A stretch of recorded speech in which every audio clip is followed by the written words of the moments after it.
En esta oportunidad les presentaré úlceras por presión, un tema muy importante porque se ha convertido en el reto para el personal de enfermería y una forma de medición de la calidad de cuidado que brindamos. Las lesiones por presión o úlceras por presión son lesiones de origen isquémico. Son producidas por el daño tisular secundario a diferentes factores extrínsecos, conocidos como la presión, cizallamiento y fricción.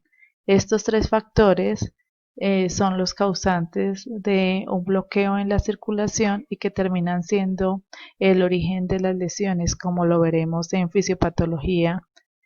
Es determinante para que esto ocurra la relación de presión y tiempo. Iniciaremos la revisión de estos tres factores extrínsecos para poder comprender mejor el tema. La presión es la fuerza que actúa de forma perpendicular a la piel como consecuencia de la gravedad, provocando aplastamiento entre dos planos. Por un lado, los huesos, como la masa sólida de nuestro cuerpo que ejerce una presión sobre los tejidos blandos, y al mismo tiempo la superficie en la que reside nuestro cuerpo, ya sea una silla o una cama, provocando aplastamiento de los tejidos blandos entre estas dos presiones. Normalmente, los vasos capilares soportan presiones entre 6 y 32 milímetros de mercurio. Una presión superior a 32 milímetros de mercurio produciría una oclusión o un bloqueo del flujo sanguíneo capilar.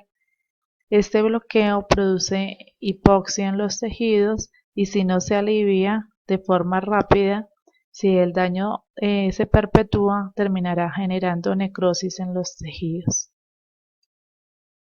El segundo factor es el cizallamiento. Este es ejercido como una fuerza interna que es causada por el deslizamiento paralelo y opuesto de dos superficies. Imaginémonos el paciente en posición semifowler.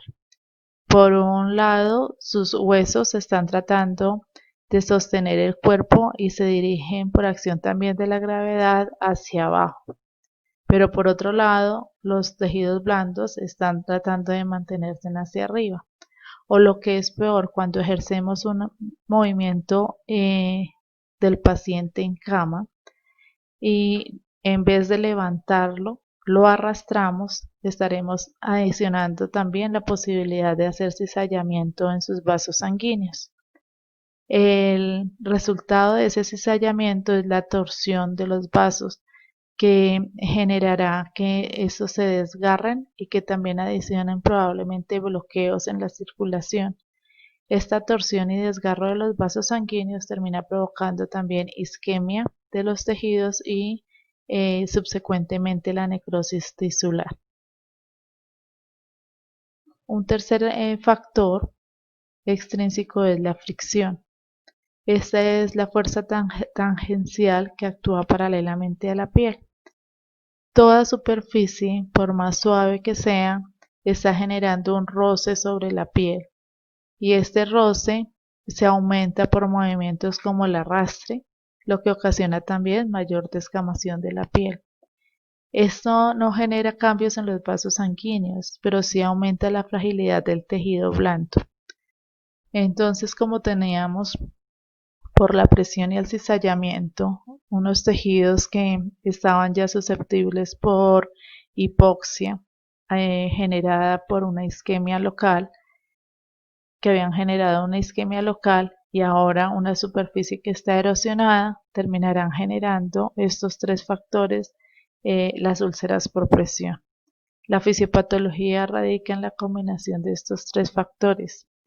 En general se considera que uno solo de ellos podría generar úlceras por presión, pero que generalmente los pacientes tienen al mismo tiempo, están involucrados los tres factores para que se desarrollen estas úlceras. La fisiopatología entonces se resume como que estos factores producen un aumento de presión intersticial de vasos sanguíneos, terminan generándose microtrombos y esos microtrombos generan a su vez la obstrucción de los vasos sanguíneos y de los vasos linfáticos. Si se bloquea el paso de sangre, entenderemos que enseguida va a haber hipoxia y por lo tanto destrucción y muerte de tejidos, y la apoptosis terminará generando mayor cantidad de residuos. Al mismo tiempo, si se bloquea la vía linfática, no habrá por dónde hacer drenaje de esos residuos producidos por la apoptosis y por la destrucción de los tejidos. Entonces, la obstrucción estará generando al mismo tiempo autólisis y acúmulo de residuos tóxicos metabólicos que generan mayor daño en los tejidos. Esto produce la isquemia local prolongada, y esta isquemia de forma sostenida terminará generando necrosis.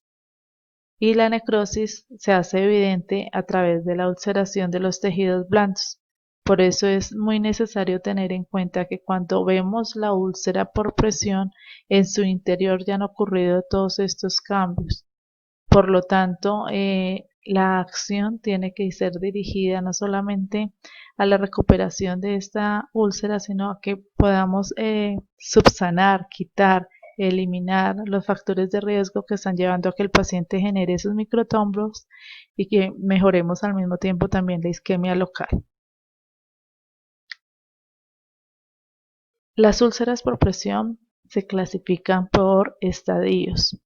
El estadiaje oscila entre 1 y 4, siendo 1 las úlceras más superficiales y 4 las de peor evolución o más profundas. El estadio 1 se caracteriza por un eritema cutáneo, la piel está intacta, pero el eritema no se recupera, es decir, que cuando suprimimos la piel ejerciendo una presión sobre ella y que retiramos esa presión, la zona sigue siendo eritematosa. En personas de raza negra, generalmente no vemos el cambio de coloración. En ellos es más evidente el calor local.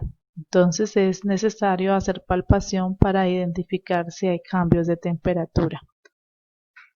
Recordemos en esta imagen que la piel está intacta, es decir, que yo observo que todavía está íntegra, pero el enrojecimiento me está indicando que ya hay cambios en su interior.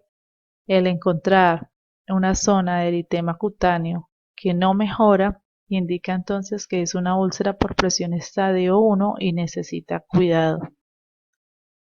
Aquí observamos una úlcera por presión estadio 1 en región sacra, en un paciente probablemente limitado de la movilidad, y también lesiones por presión en la reja, sobre la reja costal. Estamos ya identificando que las úlceras por presión con mayor frecuencia se presentan cuando se ejerce presión sobre prominencias óseas.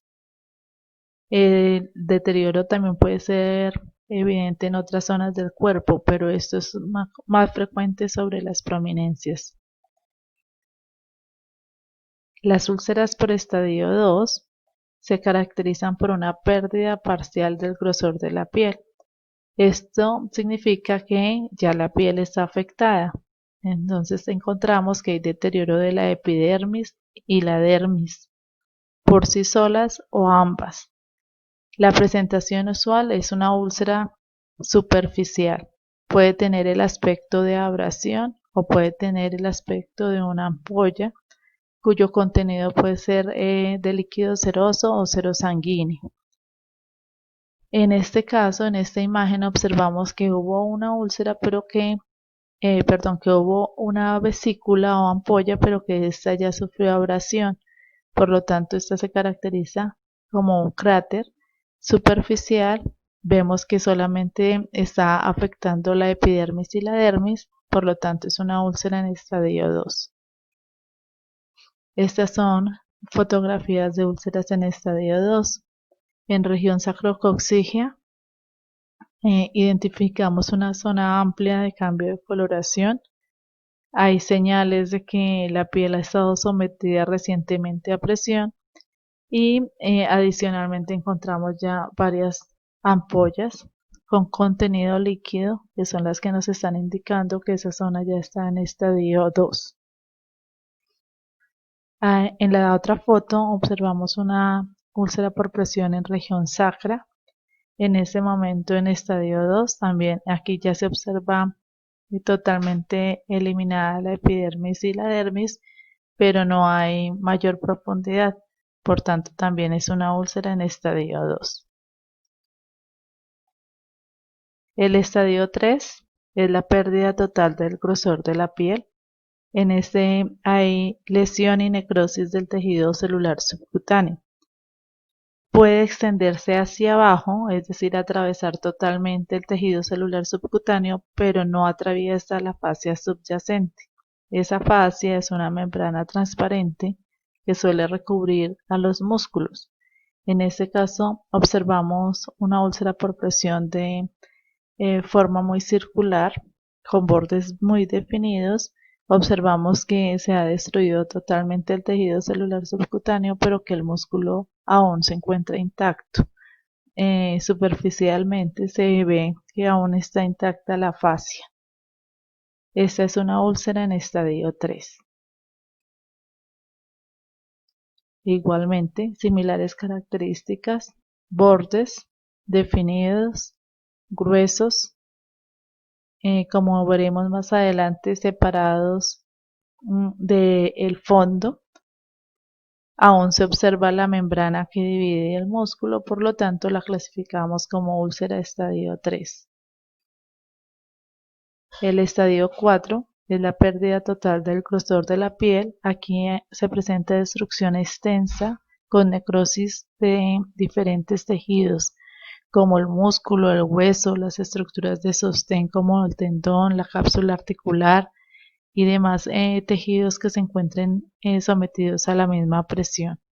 En esta imagen observamos una evolución también prolongada porque los bordes en su mayoría son gruesos, también bien definidos. El músculo ya ha sido afectado y en muchas zonas de la úlcera se observa profundidad. Es característico en las úlceras de estadio 3 y estadio 4 que ya no observemos el tejido de forma uniforme, sino que se presenten diferentes relieves. Una úlcera puede presentar diferentes estadios.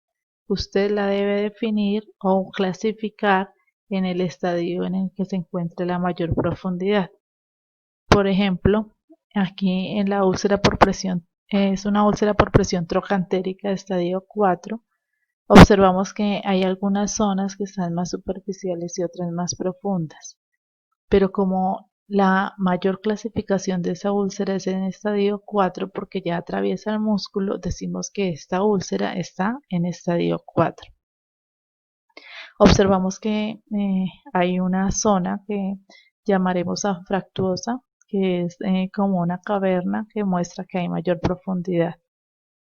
Al introducir la mano es probable que se palpe incluso tejido óseo. En la otra imagen encontramos una úlcera por presión en el talón, estadio 4, donde al movilizar el pie, el talón, permite ver la movilidad del hueso. Esta es una úlcera ya entonces que está afectando la profundidad de los tejidos. Los estadios 3 y 4 pueden presentarse con diferentes tipos de lesiones que afectan el relieve de esta herida. Lesiones como cavernas, bolsillos, tunelizaciones, que son denominados trayectos sinuosos o anfractuosos. Además, padecen de infección, esfacelación, desvitalización y necrosis, lo que los hace muy difíciles de cicatrizar.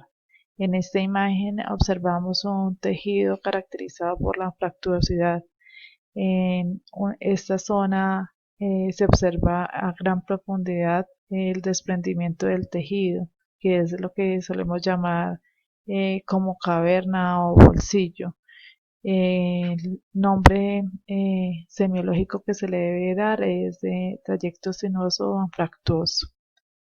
Observamos que hay zonas más superficiales, pero otras que están altamente comprometidas y un tejido perilesional también que demuestra que es grave la evolución de esta herida. Algunas heridas no se pueden clasificar con la primera valoración. Es necesario realizar primero un desbridamiento.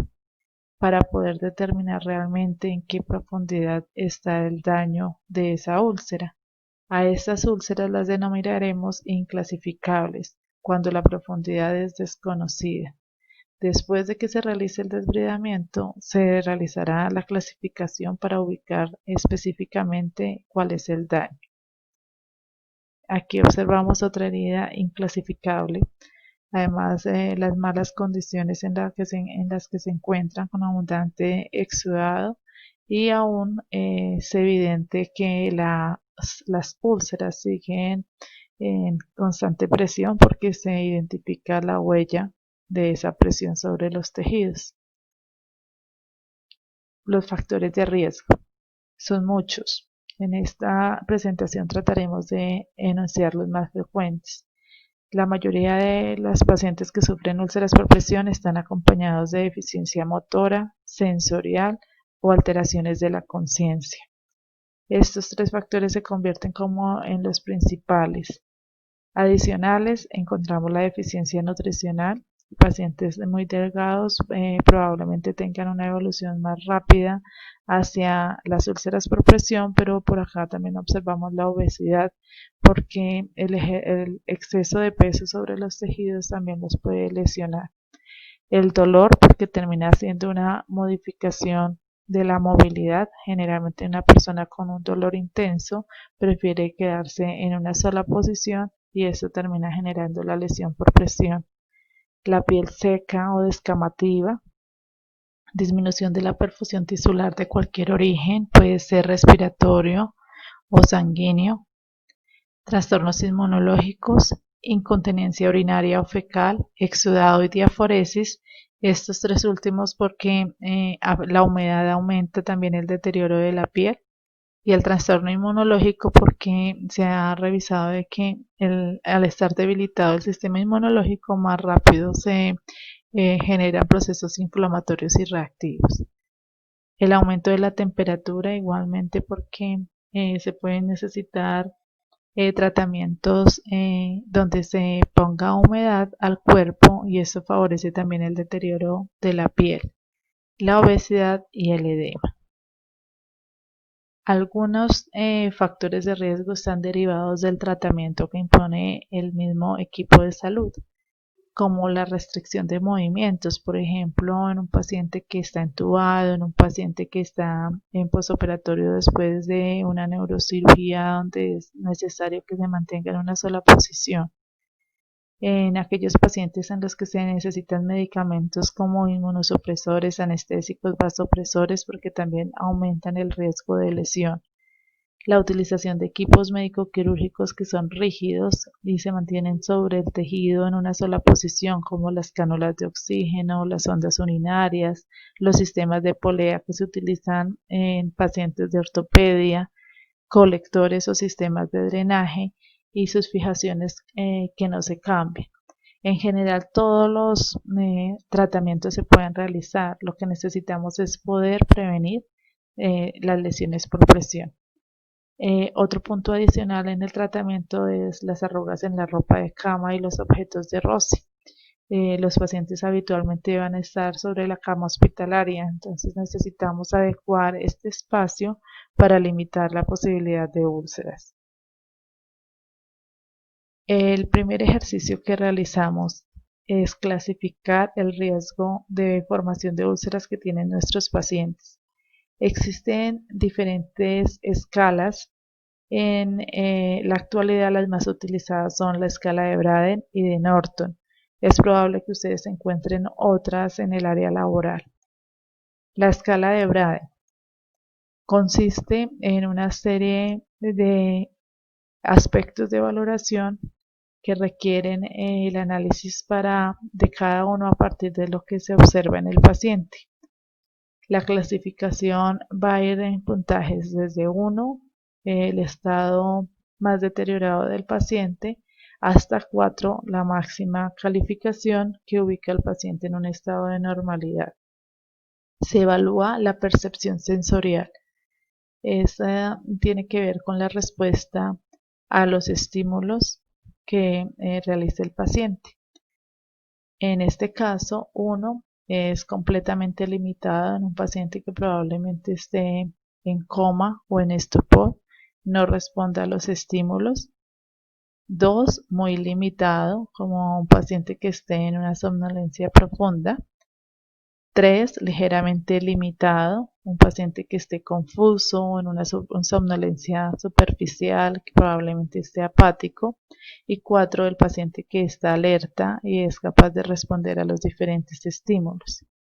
Dentro de la percepción sensorial, también tenemos que tener en cuenta la respuesta de sensibilidad. Entonces, un paciente con una hemiplegia, por ejemplo, puede estar muy limitado, pero entonces solamente en la mitad de su cuerpo. En humedad se tienen en cuenta entonces todas las condiciones que generen humedad, como la diaforesis, las secreciones, la orina y las heces. 1, si está constantemente la piel húmeda, y 4, si está raramente húmeda. Estas escalas han estado sujetas a diferentes críticas porque, por ejemplo, entre el 2 y el 3 están las características a menudo y ocasional. Es difícil de poder clasificar. Entonces, lo que se ha decidido para no dejar esta escala tan subjetiva es que los protocolos de cada servicio describan muy bien y todo el personal maneje con exactitud qué es humedad a menudo húmeda o ocasionalmente húmeda. Actividad y movilidad suelen ser dos términos que se evalúan en estas escalas. Actividad tiene que ver con el movimiento del paciente en la cama y la deambulación, y movilidad con el movimiento del paciente dentro de la cama. En ese caso, 1, actividad encamado, y 1 de movilidad es el paciente completamente inmóvil, es decir, dependiente para todas sus actividades de la vida diaria. En la nutrición se suele de valorar la nutrición como está el día en que se valora. Muy pobre, si ese día el paciente no recibe ningún suplemento nutricional, no tiene nada vía oral. 2, probablemente inadecuada cuando el paciente está consumiendo menos calorías de las que requiere su cuerpo. 3, adecuada, y 4 es excelente. Por último, se evalúa fricción y descamación como un problema, es decir, que si ya existe el problema de fricción y descamación porque se tengan que hacer cambios de posición, el paciente no sea independiente, porque ya vemos que hay el problema de cambios en la piel, se calificará 1, cambios en relación a la descamación. Si es un paciente que tiene el riesgo, es decir, un problema potencial porque sí está sujeto a que se realicen cambios de posición, pero todavía no se han dado cambios en la piel, hablamos de problema potencial y se calificará en 2. Y 3, cuando no existe ese problema porque el paciente es totalmente independiente. De acuerdo al total, porque por ejemplo si un paciente ha tenido en percepción sensorial 2, humedad 2, actividad 2, movilidad 2, nutrición digamos que está adecuada en 3 y fricción y descamación es un problema, entonces lo que haremos es sumar 2, 4, 6, 8, 11 y 12 nos daría el total en ese caso. En la interpretación, entonces, esta escala nos dice que si el Braden es menor o igual a 12, el paciente está en alto riesgo. Si el Braden nos da 13-14, el paciente está en riesgo moderado, y un puntaje mayor de 15 es un paciente en bajo riesgo. Todos los pacientes que se clasifiquen en estas escalas como de alto riesgo necesitan un plan de cuidados específico para hacer la prevención de úlceras por presión. Veamos ahora la escala de Norton modificada, que es la segunda escala más utilizada en las instituciones de nuestro país. Como ven, los aspectos a valorar son muy similares.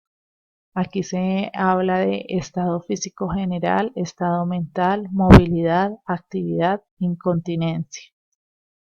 Igualmente, cada aspecto se debe evaluar por separado y darle un puntaje de acuerdo a esa escala de puntos 4, 3, 2, 1. En estado general se clasifica como bueno, regular, malo y muy malo el estado fisiológico del paciente. Estado mental es similar a lo que veíamos en la escala de Braden, como de percepción. Aquí es un estado muy neurológico y va desde alerta hasta el estupor y el coma. La movilidad se maneja similar en las dos escalas. Aquí se habla de independiente, disminuido, muy limitado o inmóvil. Y en actividad también tiene que ver con la capacidad del paciente de salir de la cama. Entonces se empieza en lo normal, que es un paciente ambulante, y finaliza con un paciente encamado.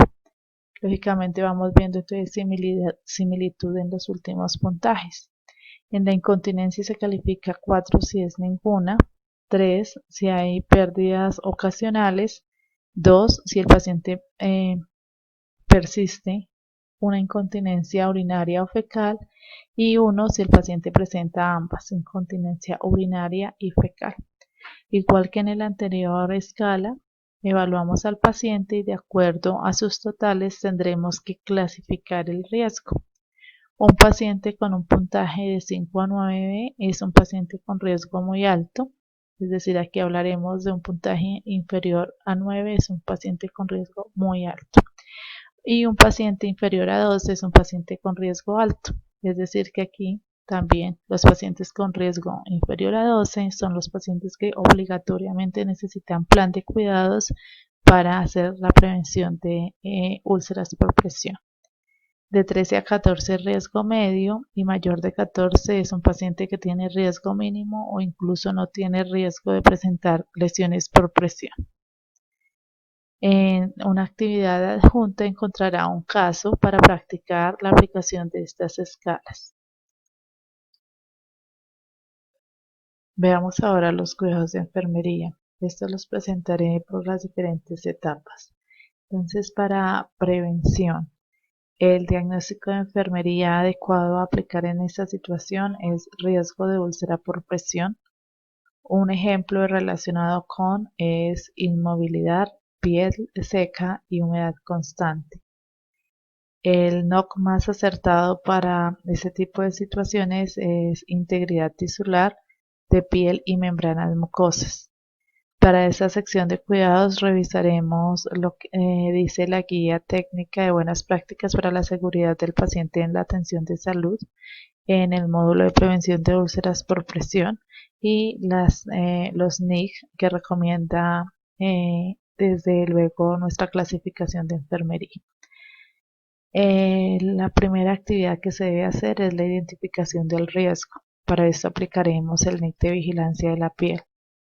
En esta es indispensable aplicar una escala de riesgo como la escala de Braden o de Norton a todo paciente y de forma periódica. Si el paciente está clasificado como riesgo moderado o alto riesgo, esa escala se debe clasificar cada 24 horas. Se hace valoración del paciente y su resultado se debe registrar en la historia clínica. Se debe colocar manilla de identificación de riesgo. Cada institución tiene su propia aplicación de protocolo al respecto.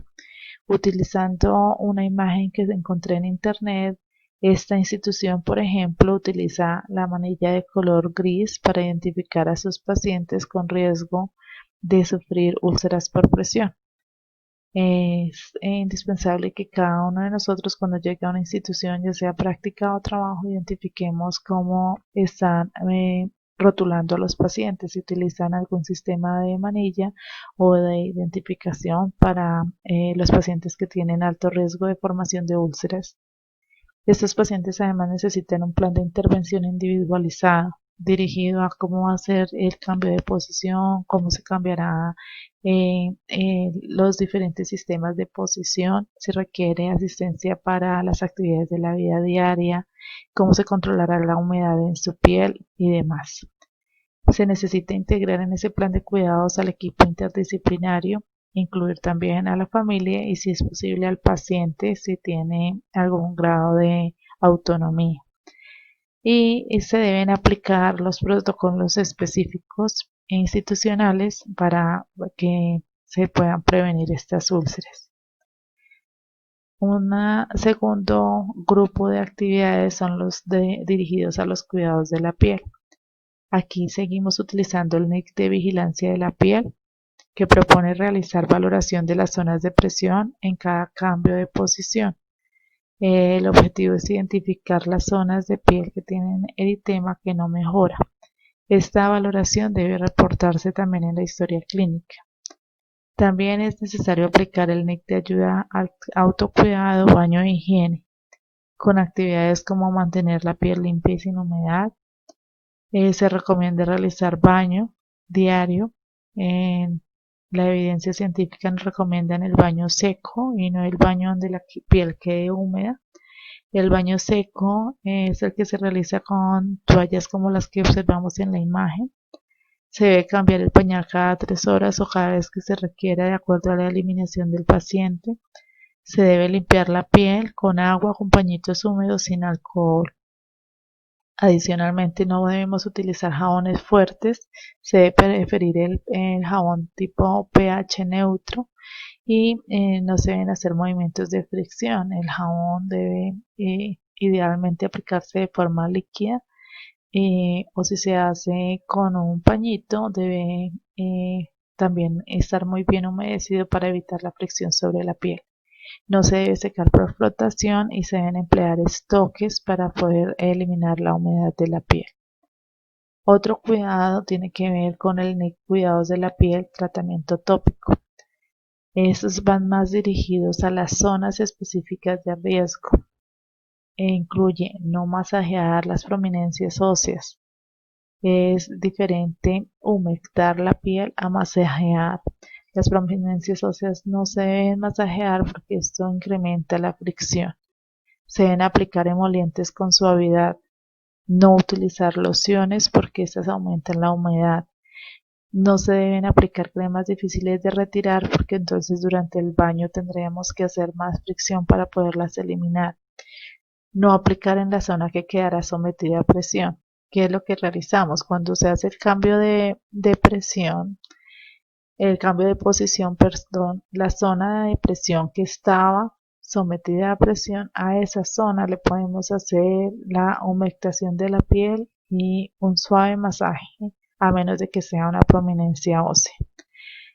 La piel que va a quedar sometida a presión no le realizamos humectación porque la humedad y la fricción aumentan el deterioro cutáneo.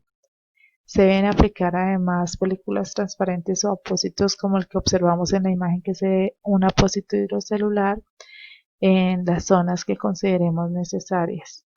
Y debemos aplicar todas las pautas para aislar las prominencias óseas. Este tema lo verán cuando veamos cambios de posición porque de esa forma se aíslan las prominencias óseas del roce de las sábanas o de la cama o de la silla de ruedas. Un tercer cuidado está orientado a la reducción de la presión, la fricción y el cizallamiento. El NIC más específico para lograrlo es cambios de posición. Se deben realizar cambios de posición cada 2 horas, porque como habíamos dicho al inicio, la relación de presión-tiempo es indispensable. Un vaso sanguíneo soporta un máximo de 32 milímetros de mercurio por un tiempo máximo de 2 horas. Si se sobrepasa el tiempo o la presión, estamos en riesgo de una isquemia y por lo tanto de una necrosis. Una forma de ir haciendo la rotación continua del cuerpo durante el día es utilizando relojes como estos que van indicando diferentes cambios de posición. Las instituciones pueden utilizar otras formas y adicionalmente en cada servicio, de acuerdo al tipo de situación clínica que estén acostumbrados a recibir, se diseñarán protocolos específicos para ir cambiando de posición al paciente. Siempre se debe recordar tener el cuerpo en alineación corporal. Eso significa de que los huesos y articulaciones deben quedar en la forma más natural posible, evitando que se atrofien y se lesionen los tejidos. Se deben proteger las prominencias óseas y los talones. Se debe revisar que los equipos rígidos no queden ejerciendo presión. Hay que tener cuidado con las ondas, por ejemplo, de los mismos bordes del pañal, los drenajes. Hay que revisar la superficie sin que queden arrugas, migas o humedad sobre las sábanas del paciente. Y cuando se realicen cambios de posición se debe evitar arrastrar y utilizar la sábana de movimiento, que es un dispositivo que facilita el movimiento del paciente en la cama. El siguiente NIC es el manejo de presiones. El cuidado específico es utilizar dispositivos de reducción de presión. Actualmente en el mercado encontramos dos tipos de superficies, unas denominadas superficies estáticas, que son colchones que aumentan el área de contacto. Vienen diseñados como si fueran celdas y cada una de estas celdas estará en contacto con el cuerpo, pero no es una superficie completa como los demás colchones que tenemos en las salas de hospitalización. Estas celdas ayudan a reducir un poco la presión. Las más efectivas son las superficies dinámicas. Estas tienen la capacidad de variar continuamente los niveles de presión. Algunos de estas celdas inflan, mientras que otras pierden la presión o la capacidad de estar llenas. En este ejemplo tenemos una que funciona eléctricamente. Al conectarse, el sistema empieza a tener llenado, vacío, y esta alternancia hará que se disminuya la presión en ciertas áreas. Entonces todo el tiempo estará en la piel aliviándose de las zonas de presión. Las dos son efectivas, mucho más efectiva la superficie dinámica, pero por su costo es probable que tengan restricción en el número de camas que tienen disponibles en los servicios. Algo importante de recordar es que no se deben utilizar colchonetas tipo Donaut o flotadores o en forma de anillo, porque aunque aíslan una zona, el área que queda en contacto con la piel aumenta la zona de úlcera y termina de todas maneras generando contacto y presión, lo que a su vez terminará generando igualmente una úlcera por presión. Ahora continuamos con los cuidados de enfermería en la fase de diagnóstico de lesiones y tratamiento de estas lesiones o úlceras por presión. Aquí el objetivo específico es que si el paciente presenta lesiones, enseguida empecemos el tratamiento. El diagnóstico de enfermería que se podría aplicar es el deterioro de la integridad tisular, cuando ya el daño ha avanzado y ha afectado más allá de epidermis y dermis. Y se utilizaría deterioro de la integridad cutánea cuando tengamos, por ejemplo, úlceras por presión estadio 1, donde solamente el daño sea en epidermis y dermis, no más allá. Los relacionados con, en este caso, se utilice inmovilidad, piel seca y humedad constante. El NOC que se puede aplicar es el de curación de la herida por segunda intención, dado que las úlceras siempre van a tener que cicatrizar por granulación. Este es el NOC más específico. Aquí partimos entonces del ejercicio de valorar. Como ya lo hemos estado hablando, pues lo haremos muy orientado específicamente a las úlceras por presión. Todas las heridas se deben valorar desde la etiología y la tipificación según el agente. En este caso se llamarán úlceras por presión o lesiones por presión. Se deben establecer el tiempo de evolución y la clasificación. El tiempo de evolución a partir de que ha sido identificada y la clasificación pues por su estadiaje, 1, 2, 3 o 4. La localización en las úlceras por presión depende mucho de la región corporal. Entonces, una úlcera puede ser una úlcera parietal, una úlcera costal, una úlcera trocantérica, sacrococcígea. El siguiente aspecto a valorar es el tamaño, la profundidad y el volumen. Aquí sí profundizaremos un poco porque es un tema nuevo. Las medidas lineales que nos permiten determinar el tamaño se determinarán de forma básica por el largo y el ancho de la herida. En una úlcera que tenga una forma simétrica como la que tenemos en esta imagen, eh, tomaremos las dos medidas largo por ancho y ya se hará su multiplicación y de esta forma determinaremos la superficie de área afectada. Si la herida es irregular, se prefiere utilizar el método o la fórmula corregida, que es recomendada por los autores Kundin y colaboradores, y simplemente es el largo por ancho por 0.78. Esto es necesario porque en las heridas irregulares la superficie se está aumentando mucho.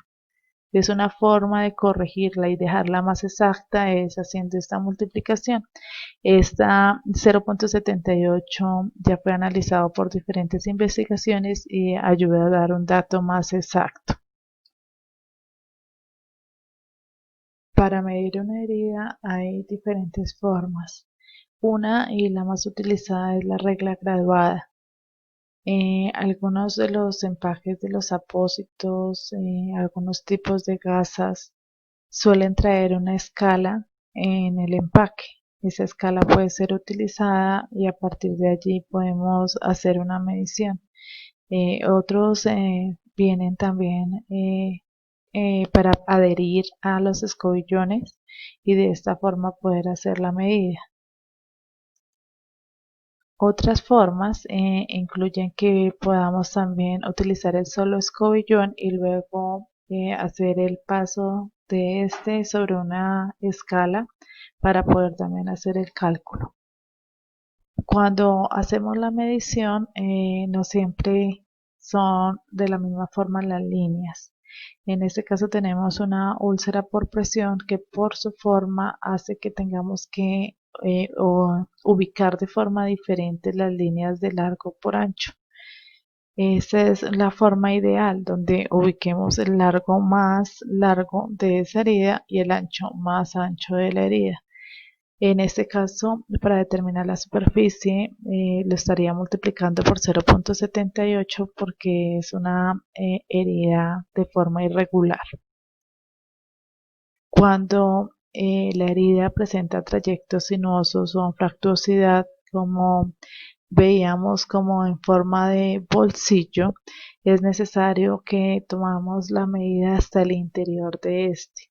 En algunas investigaciones recomiendan que se haga la marca como vemos en esta imagen para poder saber qué tanto en realidad hay de herida debajo de esta zona. La medición entonces del largo debe iniciarse desde allá. Otra forma de medir es utilizando un acetato transparente.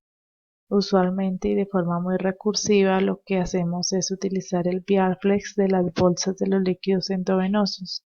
Cuando está vacía, si es del mismo paciente mucho mejor, el interior es posible que se conserve aún estéril. La abrimos, la colocamos sobre la herida y por el otro lado hacemos la marca con un marcador. Luego realizaremos las diferentes mediciones. Además, esta forma de calcar la herida nos permite que podamos guardar también la imagen para poder hacer comparación de la evolución de la cicatrización de esa úlcera por presión. Formas más avanzadas de utilizar acetato. Algunos productos están distribuyendo esta forma de acetato con formas milimetradas o cuadriculadas. Incluso algunas de estas formas son ya registradas en la historia clínica. Igualmente se coloca sobre la herida, se rotula con marcador y el área puede ser determinada contabilizando el número de cuadros o transformando esto también a medida. Otra forma de medir es la planimetría digital. Se puede utilizar con un dispositivo como el que vemos en la imagen, que es el dispositivo VisiTrack. y de allí directamente grabará la forma de la imagen y determinará las medidas.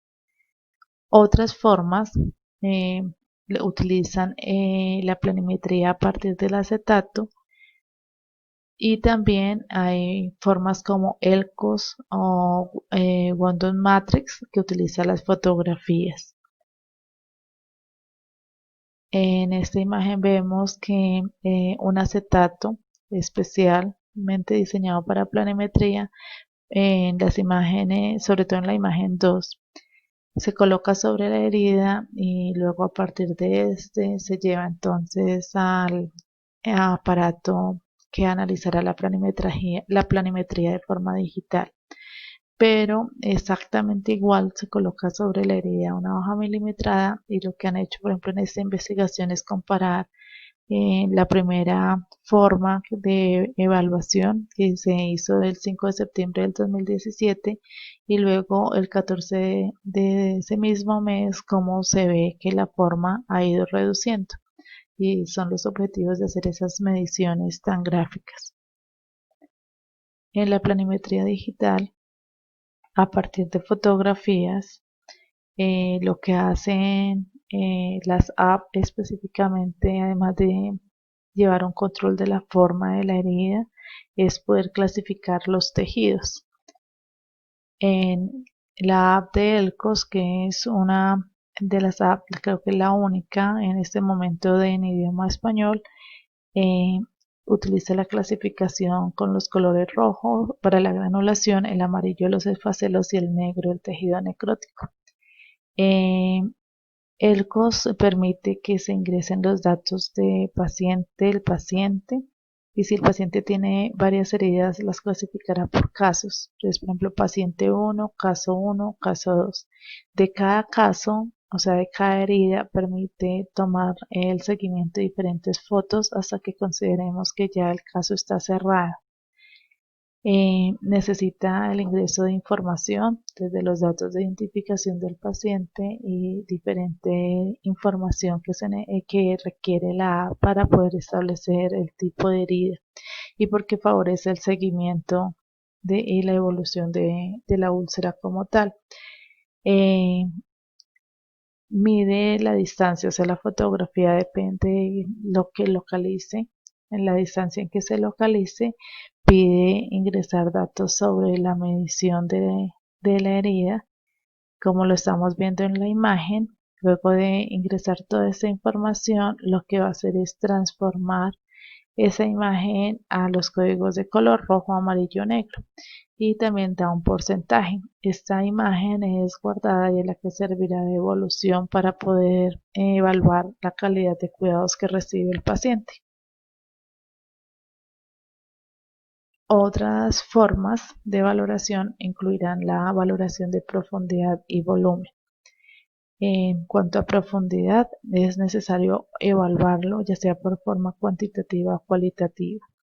En úlceras usualmente se hace la forma cualitativa, simplemente diciendo cuáles son los tejidos dañados, y para eso utilizamos el estadiaje.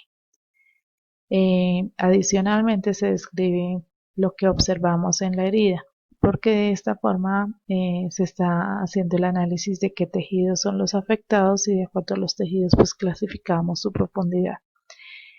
En algunas de estas heridas, por ejemplo, cuando hay túneles, se suele hacer una cuantificación adicional cuantitativa, y en otros tipos de heridas también se puede hacer una valoración cuantitativa, y se puede hacer con nuestros dedos enguantados o con los escobillones, y luego transformamos esto en una medida real utilizando regletas, o en profundidad también se pueden utilizar algunas de las regletas de las que veíamos que eran desechables.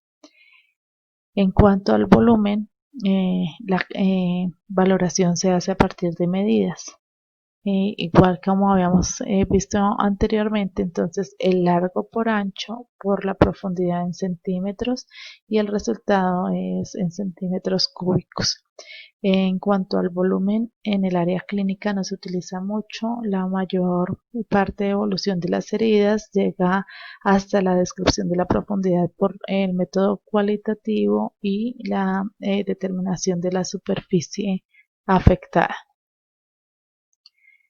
En este ejemplo vemos una paciente con una úlcera por presión estadio 4. Es una úlcera sacrococcígea y para determinar la superficie entonces hicimos estos dos trazados que vemos acá. Estos trazados, de acuerdo a lo que vimos, entonces se busca ubicar en la zona más larga y más ancha de la herida. En el azul claro nos muestra el ancho y en ese ancho se incluyó el trayecto anfractuoso o sinuoso, es decir, que es como si hubiéramos ubicado debajo de la piel hasta donde llega el daño, la caverna que nos muestra esta paciente. Así, cada una de estas líneas mide 15 centímetros y se multiplica por 0.78. Entonces, esta úlcera por presión tiene una superficie de 175.5 centímetros cuadrados. Para describir el borde afractuoso y todas las lesiones que encontremos adicionales en las heridas, utilizamos el registro por horas, simulando que la región cefálica del paciente implica que son las 12, que como lo tenemos aquí marcado en esa fotografía.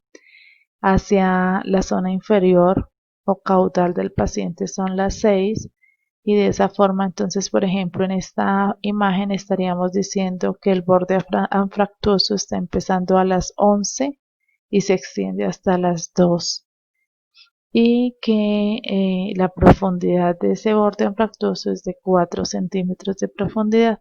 Esta información debe quedar registrada en la descripción de la historia clínica de la herida en historia clínica. Y cada vez que se realice curación, así sea por parte de diferentes profesionales de enfermería, todos deben estar haciendo el mismo tipo de registro.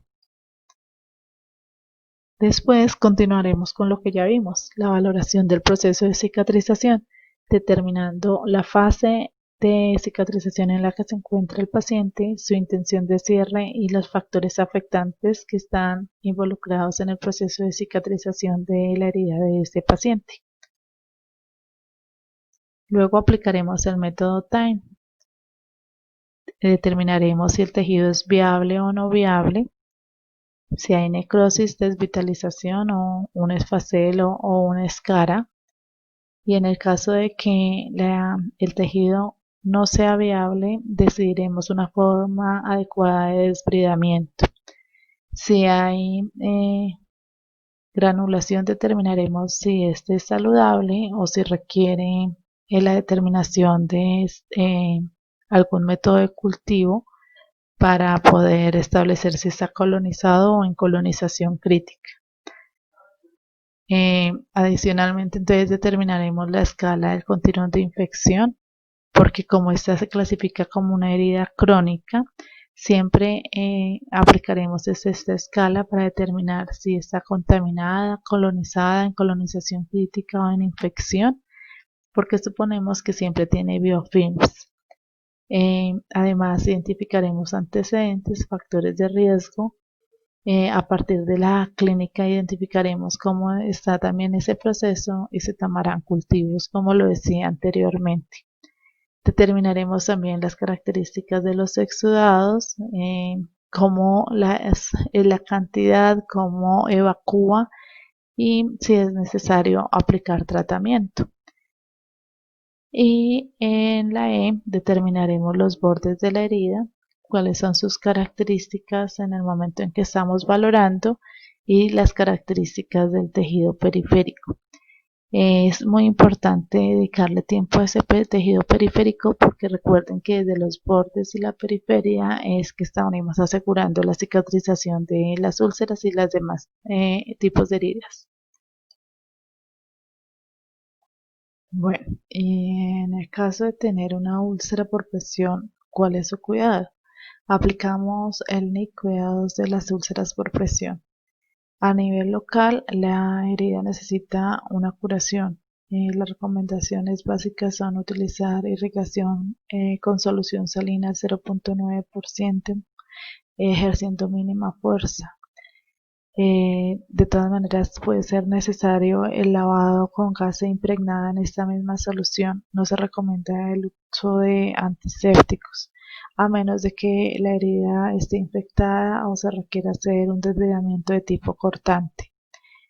Se deben hacer todas las medidas necesarias para favorecer la granulación, como la aplicación, por ejemplo, de fitoestimulina, además de asegurar que se tengan apósitos que eviten la infección y que promuevan la granulación. Mantener sin tejido desvitalizado o necrótico, es decir, que realicemos el desbridamiento cada vez que sea necesario para poder promover también la granulación. Identificar precozmente microorganismos invasores, es decir, que tomemos cultivos de secreción para poder hacer control e identificación precoz de las colonizaciones críticas. Promover el uso de apósitos especiales y según la necesidad y la experticia de los profesionales es necesario que remitamos los casos a clínicas de heridas. En el nivel sistémico, el cuidado consta de 4 focos específicos. La valoración y el soporte nutricional, porque como sabemos, el proceso de cicatrización requiere de diferentes vitaminas, aminoácidos, y es necesario que el paciente tenga lógicamente un buen aporte de estos. Además de una adecuada hidratación, es necesaria para poder facilitar la división celular y el mantenimiento de este nuevo tejido. Antibiótico-terapia cuando sea necesario. En este caso, la antibiótico-terapia sistémica debe ser prescrita por el médico de acuerdo a los resultados de los laboratorios del paciente y siempre se necesitará corregir los factores etiológicos para poder eliminar completamente la causa de estas lesiones. En esta imagen se resume a partir de ciertos productos comerciales, pero nos sirve mucho para resumir el manejo que se debe dar a las heridas. En las úlceras o lesiones estadio 1, lo más importante es la protección y el mantenimiento de la piel en su máxima integridad. Para eso se recomienda el uso de ácidos grasos hiperoxigenados como el Inovera o como el Mepentol en esta marca. La aplicación puede realizarse si es en la zona de pañal al menos 2 veces al día o cada vez que se cambie el pañal.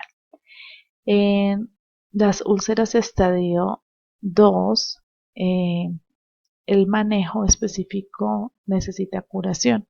Esta curación se realizará con solución salina y la protección de la piel se puede hacer con un apósito hidrocoloide, como en esta marca lo recomiendan, el Mepilex puede ser utilizado.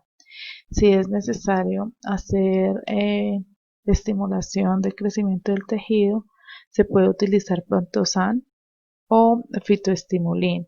Si es necesario hacer desbridamiento, se requerirá la aplicación de los productos que ya hemos visto como desbridamiento enzimático, oncótico, osmótico. Para las úlceras estadio 3 y 4, por ejemplo, en esta imagen nos recomiendan el Iruxol, que como vimos es el producto más utilizado en el desbridamiento enzimático. Luego de que tenemos sin infección y sin necrosis la herida, se puede promover entonces la granulación. Aquí nos están recomendando el Intraside Gel. Pueden ser también otros tipos de hidrogeles o de fitoestimulín para poder facilitar la rápida granulación. y lógicamente todo el tiempo se debe mantener las heridas cubiertas, ya sea con apósitos hidrocoloides o con la tradicional gasa. Es necesario extremar los cuidados para favorecer la cicatrización de estas heridas y aplicar siempre el método del reto de 2 semanas. Si vemos que en 2 semanas un plan de cuidados no ha sido efectivo, este debe ser cambiado de tal forma que el paciente siempre logre su cicatrización. Si las úlceras cuando son identificadas ya son profundas, en ese caso se tendrá que coordinar para posiblemente con el médico tratante acordar si es necesario colgajos o injertos. Siempre es mejor prevenir que curar. Es esta la imagen que más nos debe quedar y que la prevención es mucho más importante. Si logramos prevenir las úlceras no tendremos estas lesiones tan difíciles de cicatrizar. Si lamentablemente no funcionan los cuidados preventivos, tendremos que identificarlas y tratarlas al tiempo, tratar de minimizar al máximo la evolución de las heridas hasta el estadio 4. Si tiene dudas, por favor escríbalas en el foro o al correo electrónico. Con gusto aclararé todo lo que haya quedado pendiente de esta presentación. Muchas gracias por su atención.